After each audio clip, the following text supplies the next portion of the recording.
300 روپے گندم کے حساب سے فطرانہ عام طور پر دیتے ہیں۔ آپ کا جو علاقہ ہے نا ماشاءاللہ یہ اچھا علاقہ ہے، یہاں زیادہ تر لوگ ایسے ہیں جو اللہ پاک نے جنہیں اچھا مال و دولت عطا فرمایا۔ اگر میں کسی سے پوچھوں تو کہے گا جی میں 2 جوڑے میں نے سلوائے ہیں، ایسے بھی ہوں گے جنہوں نے 3 سلوائے ہوں گے، ایسے میں خود ہمارے دوست ہیں چونکہ وہ کام یہ کرتے ہیں ان کے پاس اٹھنا بیٹھنا، اس سال میری مصروفیت ہی نہیں جا سکا، وہ بتاتے ہیں مدثر بھائی 4 جوڑے لوگ سلواتے ہیں عید کے لیے،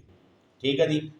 جمعۃ الوداع میں پہن لیتے ہیں، عید کے دن، دوسرے دن اور تیسرے دن، یا کسی نے سسرال جانا تو اس کے لیے 3 4 جوڑے سلواتے ہیں۔ تو جس کو اللہ نے توفیق دیا نا وہ 2 جوڑے 3 جوڑے سلوا رہا ہے، اپنے پورے گھر کے جوڑے سلوا رہا ہے، بچوں کے لیے بہترین ڈریسز، خواتین 9 ہزار کا ایک ڈریس اس وقت لے رہی ہیں، تو میرے بھائی اب 300 روپے فطرانے سے ہمیں اوپر آنا چاہیے۔ تو حدیث میں جو نصف سا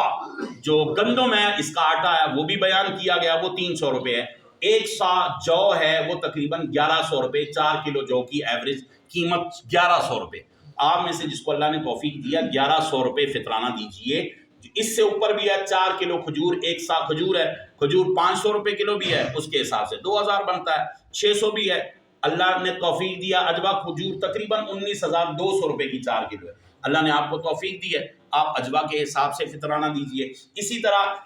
کشمش 4 کلو، اس کا بھی حساب ہے 7200 روپے بنتا ہے، 7200۔ میں علماء کی خدمت بھی عرض کروں گا، ہم عوام کو اویئرنیس دیں گے تو عوام کو پتہ چلے گا، حدیث میں یہ ساری چیزیں بیان ہوئی ہیں، آپ نے نہیں سنی تو میرے بھائی علم آپ نے کتنا حاصل کیا آپ اپنے آپ سے سوال کر لیجئے۔ حدیث میں جو گندم ہے اس کا بھی بیان ہے، جو کا بھی بیان ہے جو میں نے عرض کیا، کھجور کا بھی بیان ہے، کشمش کا بھی بیان ہے۔ تو آپ خدا را جس کو اللہ نے توفیق دی ہے آپ اس بار کوشش کریں، میں نے تو کوشش کی حضرت اپنے جہاں بھی حاضری ہوتی ہے، میں نے لوگوں کو کہا انشاءاللہ میں بھی پچھلے سال بھی کوشش کی تھی، اس سال بھی کوشش کی تھی، انشاءاللہ میں گندم کے آٹے سے بڑھ کے انشاءاللہ فطرانہ دوں گا۔ ہر ایک یہاں جو بیٹھا ہوا ہے کوشش کرے، اللہ نے توفیق دیا، میاں بیوی 2 ہیں، آپ 7 1100 کے حساب سے آپ 2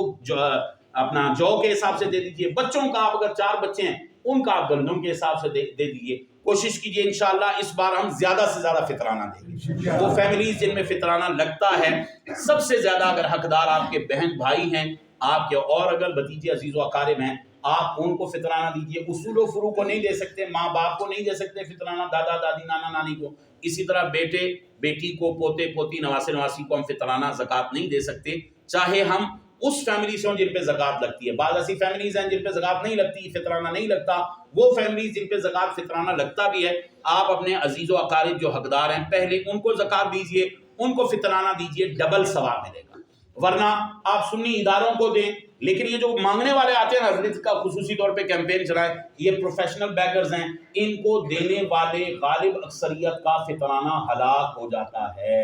یہ آپ غیر حقدار کو دے رہے ہیں تو گناہ میں معاونت بھی ہے، تو اس لیے یہ جو مانگنے والے مسجدوں کے باہر اور کئی مسجدوں کے اندر کے سوالی ہیں ان کو غالب اکثریت صورت میں دینا ناجائز ہے، تو اس میں اس کے اپنے احکام ہیں، سوال آدمی کب کر سکتا ہے، ہر مانگنے والے کو دینا جائز نہیں ہوتا، اس لیے یہ اپنے سر سے اتارنے کی کوشش مت کریں، حقدار کو ڈھونڈ کر فطرانہ دیں، کسی سنی ادارے کو دیں۔ نہیں ہے آپ کی دعوت اسلامی آپ کے سامنے ہے، 80 سے زائد شعبہ جات ہیں الحمدللہ، دنیا بھر میں دعوت اسلامی دین کا کام کر رہی ہے، صرف ایک جامعۃ المدینہ مدرسۃ المدینہ جہاں حفظ ناظرہ پڑھایا جاتا ہے، درس نظامی کروایا جاتا ہے، اللہ کے فضل و کرم سے 5,69,000 طلبہ و طالبات ہیں۔